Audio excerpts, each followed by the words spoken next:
Okay, we're now entering part 3 on this about Noah and his children, and actually the reality of Japethites and Shemites and Hamites and how this works out. Just to preface again and give a little bit of catching up here after what was said in the last video at the end. I was going to said I was going to show these blue-eyed Egyptians and so on. You can think of it a few different ways. Many people try to say, well, those 3 kids somehow had 3 separate ethnic groups and subdivisions of Caucasian race. Others might realize that whenever they bred, they would all be basically the same and it would be hard to deviate. And if you were saying that this was the way that it worked, you would have to be going back tens of thousands of years from the Wayback Machine and having different hunter-gatherers and so on. And there is that aspect of it, but that's not what it's inferring in any way, shape, or form. And when we look at a new beginning, that somehow if a flood happened way down in Sumer and instead of washing out in the Gulf and perhaps resting somewhere that come across that because of that, they actually go north and end up in the mountains of Ararat, and that's pinpointed by a few of these people, including the Sumerians themselves. Ironically, it ends up being where Utnapishtim is said to dwell at, but that's the lords of Arata, and there are many connections that they go back and talk about time before time and way back. So whenever you look at the biblical timeline, when everything happens, it doesn't work correctly unless you're saying that it is a new beginning in a new way. For a simple way of stating is that it does start in a garden that's already going on, right? Yeah, in fact, there are swords that go to and fro in all directions that keep them from coming back in and so on, and things mentioned in there that just doesn't correlate. But if we look, we have 2 ways of possibly looking at it. There's really about 5 that I've heard anecdotal people try to give, but you could say that it tries to be the primordial Caucasians that are from around there, and they spread from these 2 people, so they all have their genetics, and it would carry from there. So there's a blue-eyed component that goes on before this situation. And we look at the ancient Sumerians and these statues.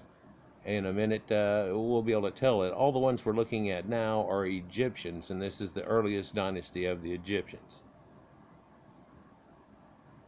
So whenever it goes through this whole rigmarole about because of the curse, you're going to live in the house, Shemin's going to dwell in the house, and who's going to dwell in whose other's house, and so on.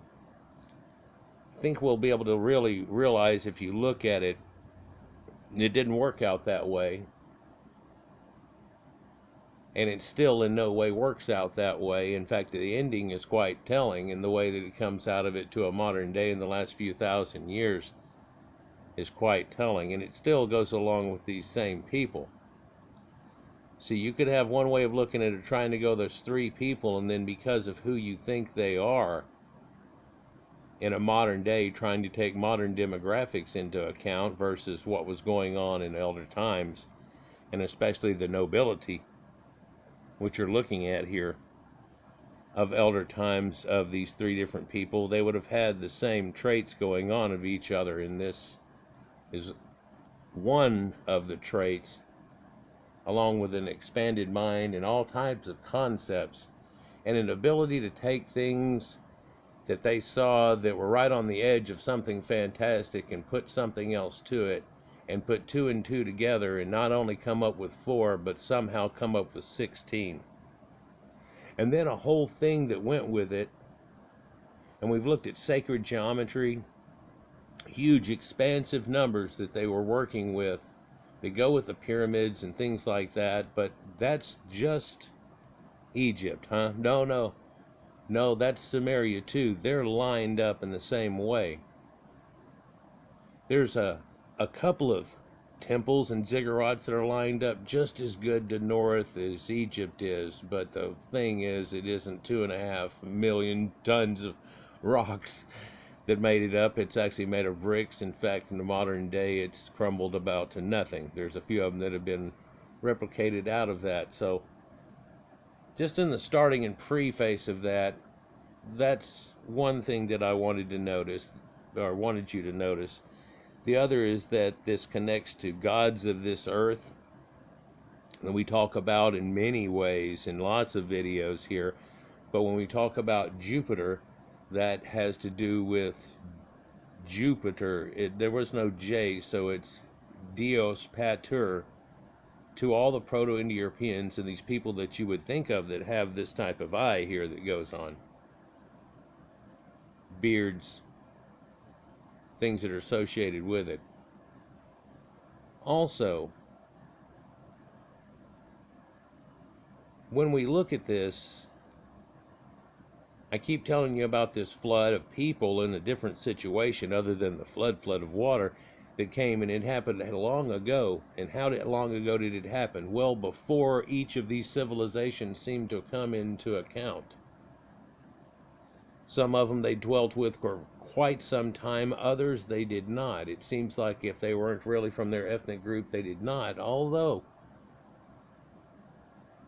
they seem to be the ruling class over quite a few of places, and we'll look at those, and then we'll go into part 2 here, which is going to be a multi-parter and continue on. It'll be in your top left-hand corner. So when we look at these pictures here, these are an incredible anomaly on itself. They, in the very earliest of dynasties, were making whittled sculptures that actually have a realistic look to them, especially in the scribes and so on. And no matter how the pharaoh looked, whether he was fat or he was skinny, or he had a long head, long face, or he had a funny sneer to him, or who knows, we will never know, because they always drew him in an Olympian way, that he had a perfected form. And once they got that perfected, just in the earliest of dynasties, 5th, 6th, 8th dynasties and stuff, then all of a sudden every pharaoh pretty much looked like that. But you can find other statues of the same pharaoh, and it does not look like that. It looks a little different. And in that aspect, you can see them still giving him that photoshopped look. But in that aspect of doing so, you can see the realism of the way that they looked, like this one right here, but we could go with many of them.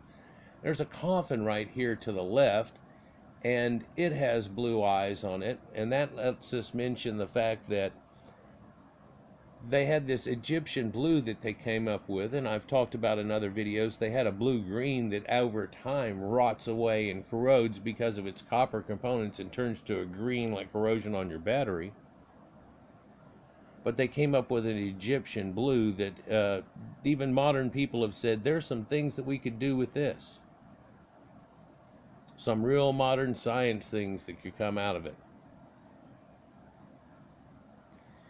But that this statue or coffin that you see that has the blue eyes set off into it, that are painted blue versus the crystal blues on the left and right of it, have been seen on a lot of statues. And what it is, you have to take an ultraviolet light, that special light that, oh, I don't know, whenever you go to Six Flags or perhaps to Disneyland or concerts, that they put this little stamp on you that's a different one that they have 20 of that they choose for the night or whatever, and they stamp it on you. When you try to get back in, you must have the little picture that they're using for the night or the number or the thing that they're going with, and you can get back in. A lot of clubs go along with this situation and everything too. And that special light reflects things like a black light does, and Egyptian blue is one of those colors that reflect, and they found that a lot of people had this, including Thuya of Thuya and Yuya, the blonde-haired Egyptian, where you come past her, and if you have one of those things, you can see the eyes gleam and glow back at you. It's something that they didn't do for all the pharaohs. And on this statue here, where instead of just turning black like somebody's dilated dead eyes and the dead eyes of sky and night and so on that they go with, they actually decided to paint those in with blue. One would think that maybe this person was a little special, or even the artist that had to go through and make the coffin had an affinity for this lady that's here and thought that she was incredibly gorgeous and thought he might go through a little extra. These are the earliest statues, though, of the earliest dynasties, and there's quite a few of them. I think the number is 27 they go through, but not only that, but all of their hair is Caucasian type hair, but also there are very many blondes, as we just talked about with Thuya and Yuya. Hatshepsut, Tutmosis, Amenhotep, the famous Ramses has been found to have been a redhead. Yeah, they went through the whole test on it and everything, and also testing the fact that natron does not change color of hair one bit whatsoever. But in the process, it does turn a beef jerky a person and turn him from his color of what he is to a dark and beef jerky color. And then we've talked about recently how they covered these people with a bitumen and tar solution, and they found out that the tar comes from conifer trees like pine trees up in Europe someplace, and they were supposedly trying to find out, spectrum analyzing, figuring out exactly the location, because just like strontium test and so on, they can kind of figure out that's more of this type of conifer or that type of conifer. It isn't just the cedars of Lebanon where it supposedly comes from. But these earliest dynasties here that we have, and we're talking about Egypt, we're mainly seeing here, but it comes from the pre-dynastic period. There is what we call the Naqada period before it ever existed as Egypt as we know it, and there are these gold foil statues that they have found. They're only a couple of foot tall, but they're supposed to be representative of great people that are here, and they have inlaid blue eyes, which are really just like a bead and has a zip run through it, but somebody's gone through the trouble of making them into eyes. The true anomaly is these eyes like you see on the left and the right, and on the left almost looks like my father, I keep repeating. He's gone now, but yeah, that looks like him when he was about 50 years old. This is the seated scribe, and the anomaly is that they were able to make crystal eyes and try to make them look exacting like human eyes at such an early date. It's one of those things that comes out of nowhere and then disappears, and anybody that gets deep into it, it's one of those, what the hell is that? The white of their eyes also is a special picked white granite alabaster that has little red veins running through it, much like people's eyes do, and they selected exactly that and matched these stones for the eyes and so on like that.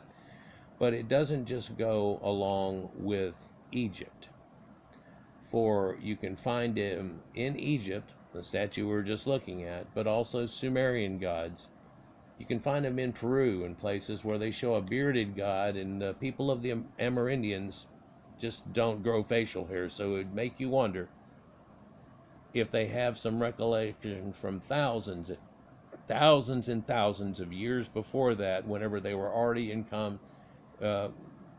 in contact with Proto-Indo-Europeans that were living up in Asia, far in that way, that they had met and corresponded with and took the swastika and other things along with them and gone into the Americas and kept it all the whole time, or whether there was actually later contact of it. Even in India, you can see where they have Buddha listed as that. And this Sumerian thing is not something that's slight at all. All these Sumerian statues have this lapis lazuli eye. In fact, they're crazy about it. In fact, the Egyptians are crazy about lapis lazuli. In fact, their heaven is said to have pearly gates and lapis lazuli all over the place and stuff, and it's where we kind of got that idea that it was this place that was like prettier than anything. Well, you look at look at the ancient gates that they had of Babylon and stuff, where they had these painted in and glass glazed bricks, all laid in perfect to make the outlines of the unicorns and all the things that go along with it, and how beautiful that was, and how they thinking it's even better than that, and gold everywhere, and this and that, just poof, yeah. But if heaven, you wouldn't need anything, maybe it wouldn't be all like that, but you would think if there's no wanting for anything, why not, right? So again, here we're looking at the Sumerian gods and statues and priest kings and the ones that came from nobility. They've got that same thing going on. Here they are with Rahotep and Nofret.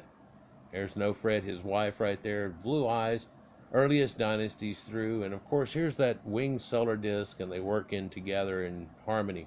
Wish this picture was bigger right here. This little picture here is a group that they have of the Sumerian gods, and every single one of them has lapis lazuli eyes, and they range in size from about 6 to 8 inches to up about 2 foot. There's a group of them that are 2 foot, and then ones that are about 1.5 feet, then there are ones that are about 1 foot, and then ones that are about 9 inches or so, and I don't know, there's 50 something of them in the display of it that they have for that one. So it's not in any way something that's slight. Again, over here, the Nakata series pictures that go on there. This is from one of my videos showing the reality of that, and the fact that that's a headdress made of a silver doily, and that this is made out of a wood that darkens over time, but originally yew wood would have been real light like pine, and then put into a funeral thing that's not ever supposed to be seen again, not surely thousands of years later once it darkens all in, and then people start making all kinds of assumptions. There's no fret. They always have the women pale, and if you look, there's the shoulder of the man, Rahotep and Nofret here together, and the women are pale, the men are darker. That's because by this time the men were already doing a lot of the work, and the women were able to be the housewife and things and not have to toil, and this actually shows that in an effigy. It's something that other people really can't pull off. It's another way of proving it and showing it in their own thing. But this red ochre male thing goes on through the Greeks and the Minoans, the Mitanni, the Etruscan people, all have this pale women and red ochre males. In fact, red ochre goes back tens of thousands of years in the ancient cave art, back whenever they only had 2 colors, before they found yellow ochre and a third and so on, and were started to make white and bring out all the primary colors. But there on the far left is another pre-dynastic effigy statue, if you will, wooden, of a woman here, and showing her with blue eyes. Here's another one of my videos pointing out one of the people that are there, but these Sumerian priests and priest kings that were all going on there had it all in them too. And believe it or not, even in the Americas and the Mandan Sioux and stuff, but that's not what this video is about. In keeping up with the things that Cortez and Pizarro said, that all these people had blonde hair, and they even found the mummies, and they got the mummies today, it's still at it in the Americas. No, we're just talking about the Fertile Valley civilization people and how many people they actually over time ended up helping to come to a civilization, right? So this idea in the Bible goes with Ham, Shem, and Japheth. There's a almost better shot of the ones with blue eyes and everything into them, but there are literally hundreds and hundreds of them. In fact, whenever Woolley found them in the first place, one of the first things that he ever wrote about was that they were scions of the Caucasian race, that he could tell. Few skulls and all the little artwork that he was looking at, and he could tell that this wasn't necessarily the demographic that was going on. In fact, that's what it says right here under this. Certainly belong to the same racial division of mankind as the nations of Europe. They are the scions of the human race. C.L. Woolley, 1927. But things like that get hidden. Before we get into it, let's look at the picture right there. On the left is a little homage to 7 Phoenician 7 or Egyptian 7 or Egyptologist 7, I'm sorry. And someone here has done a watercolor variation of the eye that she uses in her thing, even with the green ring around the symbol, the spark the same way. I think it's pretty amazing. Okay, so let's go get into part 2 here, because like I said, it's a multi-parter. Might as well have some coffee or whatever your choice is. Let's see if it'll flip here. There we go. So now we're getting into part 2, and it jumped down. Part 2 of their presentation, but this is part 3 for us because I add stuff in and won't ever shut up.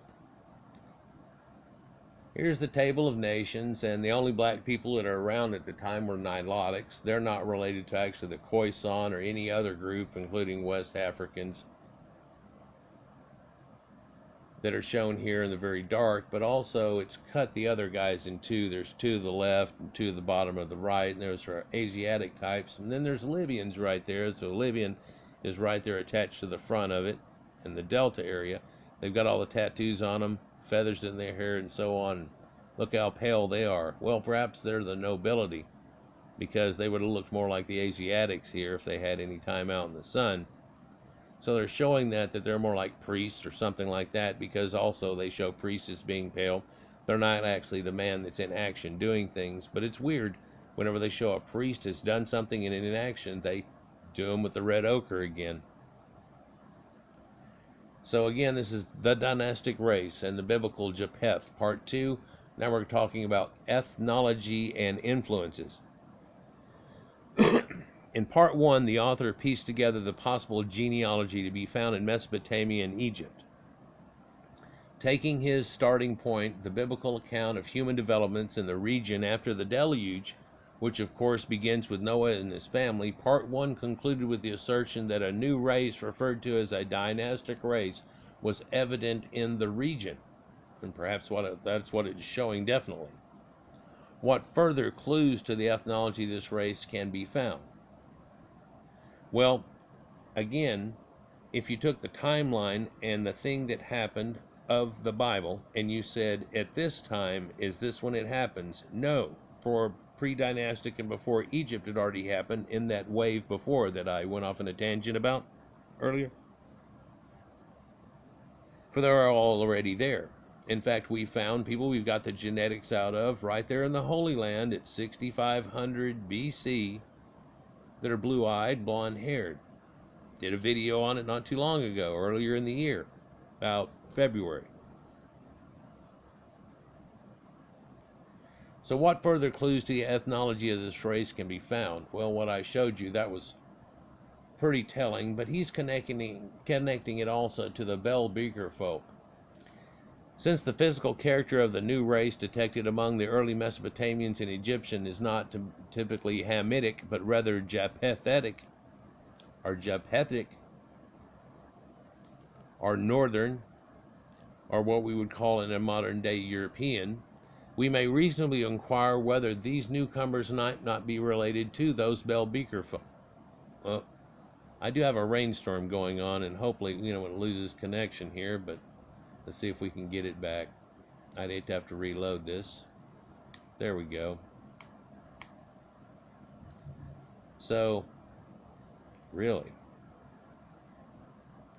hope y'all don't hear that thunder and stuff, but yeah, it's starting to rain real hard again.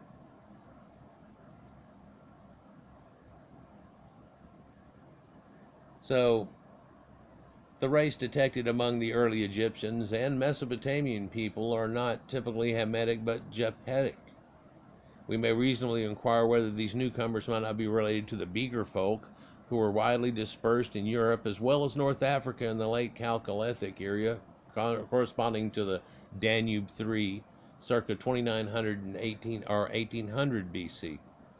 Well, that's another wave of them that comes down and correlates into a people that we call the Hittites nowadays, but there was already that presence there before, which I showed in a video just not too long ago, so this ought to click for some people. But yet then there was another wave, and people go along with that and they say, yeah, and they also brought iron, and here's this thing with chariots, and then not too much later there's this Hittite thing with chariots, and they come to Egypt.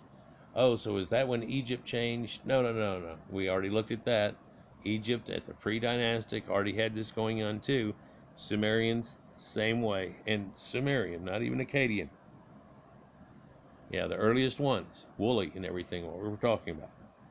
So, the Beaker folk are brachiocephalic and interred in a contracted position in graves aligned to north-south axis rather than the east-west axis allowed by the roughly contemporaneous corded ware folk. So this is a little bit of variation in the corded ware folk and the Bell Beaker folk and how their burial practices are. And it's really one of the only things that you can find in difference, because ethnically and even genetically they're extremely close related, like R1BA or R1B and R1A. Yeah.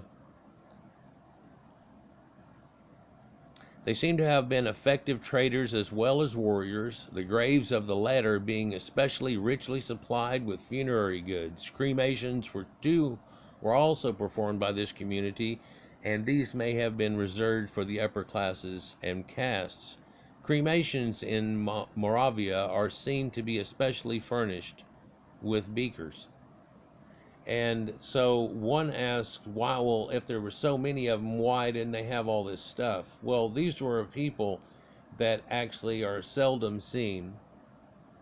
Again, almost like elves. And they had this thing where they wanted to leave things as untouched. So whenever they came back, it was like they remember it.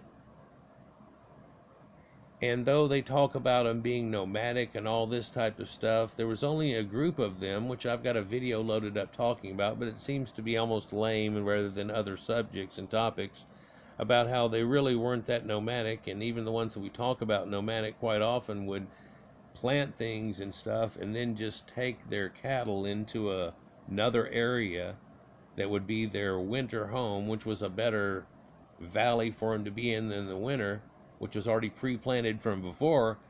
And then they got to go back and forth, and they were only miles apart sometimes and things along that nature, but sometimes that would be quite a journey getting to a point from where they originally lived, from cold to the warm. And also I've done videos about how those people, when you talk about a people that wore boots and they were on cows that they had domesticated, or on horses they had domesticated and had cows, and they had covered wagons and they were going west.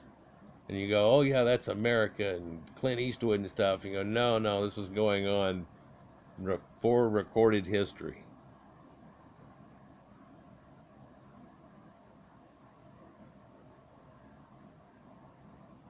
Wow, this just keeps... Hope I don't lose total connection here, people. It looks like that's what I did. In fact, what a minute ago it was doing was just showing me what's going on. And as soon as I tried to move, it said, no, we don't have connection anymore. Oh, here it is. Okay. So, the beaker folk are brachiocephalic and interred in different patterns and forms than each other. Cremations were performed in this community, but these may have been reserved for upper classes or castes. Cremations in Moravia seem to be especially furnished with beakers. So I've told you about before how most all these people that we can see a trace of used to make, and especially because it's written on cave walls, used to make daises up in the air and let the birds take it away. In fact, that got kept on for tens of thousands of years as people developed it into winged people that are part of their gods, and that turned into angels that we have in our Bible that are the same people, and on the wings of angels your grandma gets taken up into heaven. And it really hasn't changed very much, and it still keeps some of this paganistic type of things, and where it originally comes from is surely what you would refer to as paganistic. In fact, -7 or something, it's like to the third power, but by the time we look back at the edge of it.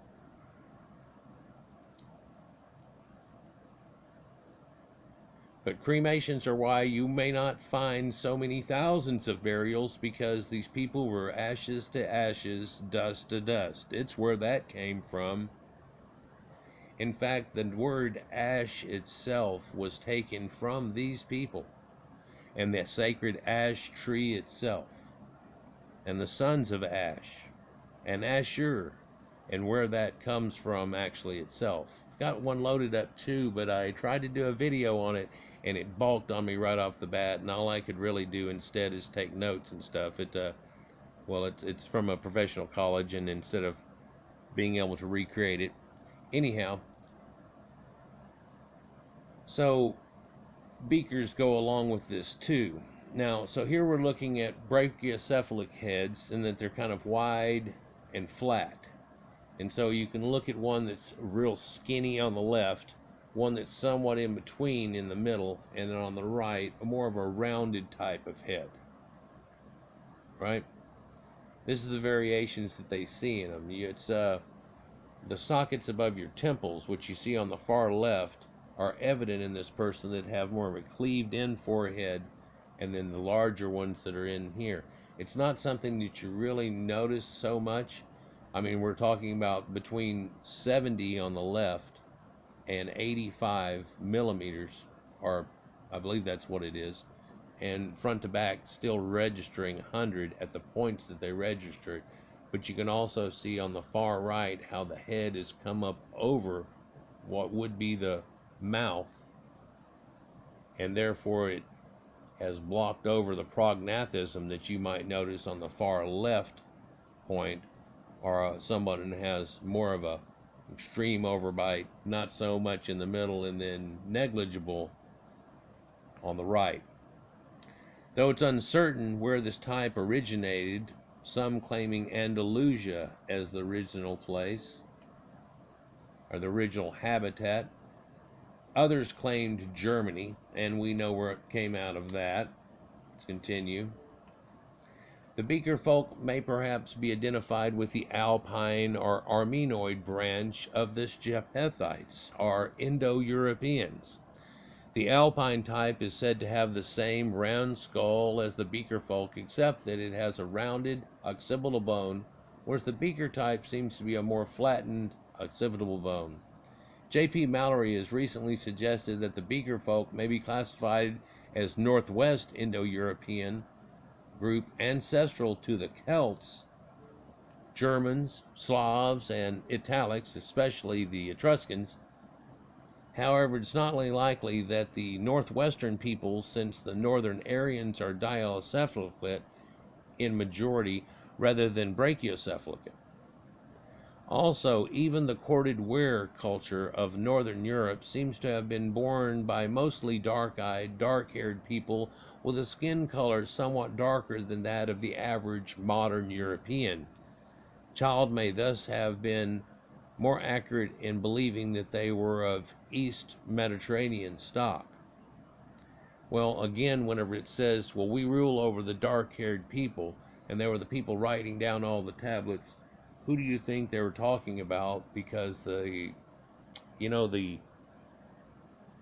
statuaries and art that we showed just earlier kind of showed you something different. And again, if we tried to say that the Bible's Noah's kids became three separate sub-races here, and that one of them, if not two of them, had non-blue-eyed features, non-light-haired features, but only dark-haired features, that would be trying to encompass in other people, but that doesn't seem like that could possibly happen. Even if you took the wildest idea of what his wife might be,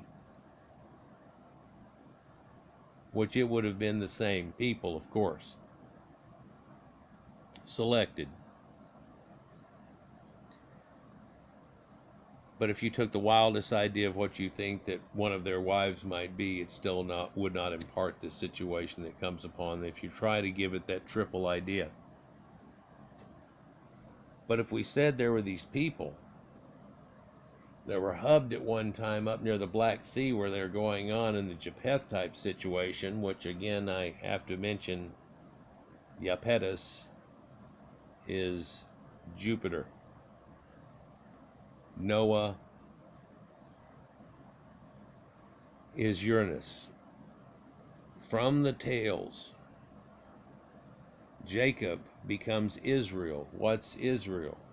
That's the ancient name of Saturn that the Phoenicians had, who are connected with a lot of these myths that are going on.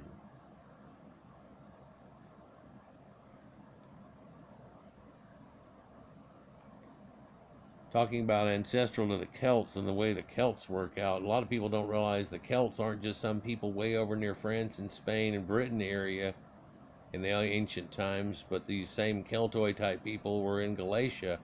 And what are Galatians? And the Bible's talking to them and so on, and it's right there too where we're talking about in northern Anatolia area. Named from a knot. Who's a knot?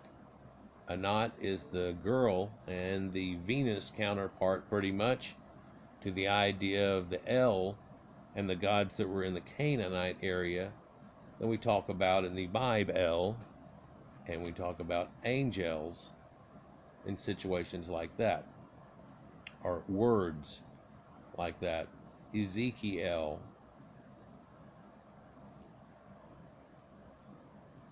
All of the angels have this nomenclature too. Scholars have noticed a long time ago that there is a few different scholars that are in the writing of the Bible, and in doing so, it became a conglomeration of putting that all together, omitting some things and adding in others to make it all fit.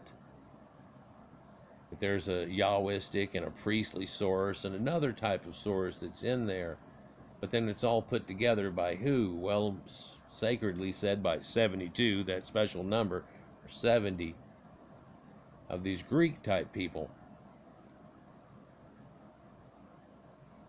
So here's a look at corded ware and its extra decoratives and things like that, and it's prehistoric earthenware vessel, bell beaker or beaker culture, Bronze Age. Gorbea,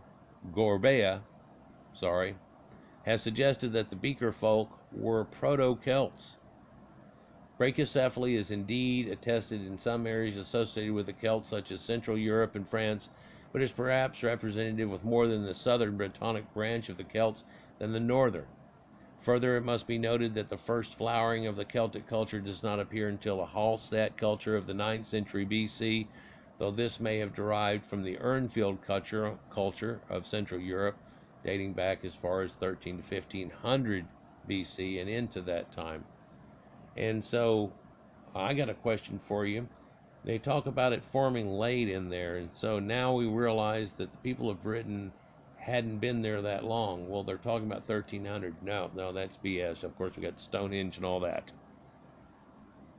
But it was, in terms, a little bit later. But where do you think all these people were, and where did they come from? For quite a few of them came out of Egypt and the Middle East and went upward and west. Quite a few of them that were upward and east went west. That's in later times. Before any of this happened, there was already a group of people related to all of these people that had gone very much so south, all around the Mediterranean, and encompassed the area. And there were already primordial Caucasians from the pre-Neolithic, oh my God, back in the last ice age, that have been attested to already, all across North Africa, in the green Sahara whenever it was green, all the way through southern South Africa, by the way. In fact, I'm going to do another video on it because another thing came out about it, but those funny circles of stones with no doorways and stuff that they've got there, they've got a cluster of them that's about as many of them that's in Jordan. Yeah, and so it's way up there, and it actually stretches from Syria through Jordan, and there's even a few in Yemen. And I recently did a video where there's a few of them in Yemen, and there's also these squared off places that are in Yemen that we were looking at the end of last year or so. And they all seem to connect to Natufian people that we've talked a bunch of videos about, and how they're connectives to primordial civilization that was down there. And by the way, whenever they came into the area, there were also primordial Caucasians that were already there in many cases that they interbred with. So what we've ended up with is a hybridization of certain phenotypes and certain classes out of other ones. Other ones were kept as just the nobility, and if you notice, a lot of those people were real strict about breeding within their own clan, within themselves, and so on. In fact, it's seen as very strict with everybody that we're talking about. If you want to make a few more connections here real quick, these same people, other than having similar pottery style, similar to this, similar to that, the cattle genetically come from the same original place. So you can say it came down like a Y. and went down the Tigris and Euphrates. There are others that were hit the European and Middle Eastern coast of the Mediterranean, which means Middle Earth, and went on around all the way through it and followed that river rather than the Tigris Euphrates, which is the Nile, all the way up into its endeavor through the Horn of Africa. But there was already primordial Caucasians there. Did they have this blue-eyed trait? I'm sure some of them probably did, but these people that came in that are this race that were noticed by all these ancient archaeologists and stuff that seem to be, well, now they're here and there's it goes, here it happens. Hey, it's over here too, it's over here too. Hey, look at all these statues, they all got blue eyes. Wonder if that's got any connections with it, because that's not supposed to be the people that we're talking about in the Bible's thing, where it supposedly says something about somebody dwells in the house of somebody and it all happens, because it doesn't really come out that way, does it? Whenever you go to look at it here in the first point. But then again, when you find out that Ashkenaz is actually of the Gomer clan here, and then that would of course be Japethites too, then it's like, what? So that's under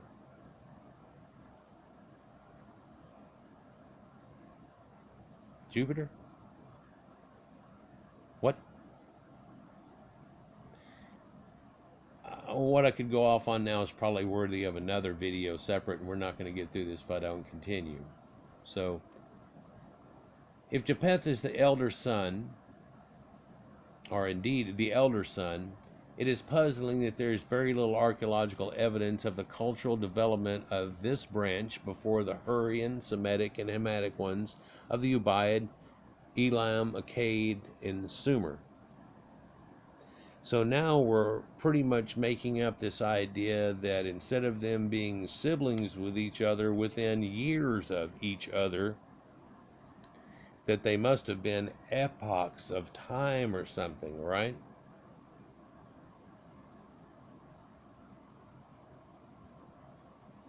In the biblical table of nations, we note that the sons of Japheth, listed in Genesis 10:2, are located mainly in Anatolia and in the Balkans.